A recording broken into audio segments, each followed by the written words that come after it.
வாழ்க்கையில் மிக முக்கியமானது படிப்பு. இந்த படிப்பு வரலையே, நம்ம பிள்ளைக்கு படிக்க முடியலையேன்னு கவலைப்படுறவங்க ஹயக்கிரீவர் கோயிலுக்கு போங்க. சென்னையிலேருந்து 30 கிலோமீட்டர் தொலைவில் சிங்கப்பெருமாள் கோயிலேருந்து 6 கிலோமீட்டர் தொலைவில் செட்டி புண்ணியத்தில் இந்த ஹயக்கிரீவர் ஆலயம் இருக்குது.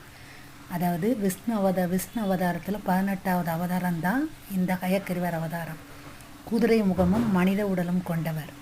இவர் கல்வியின் கடவுளாக இருக்கிறாரு. ஞாபக சக்தி மிக்கவர்.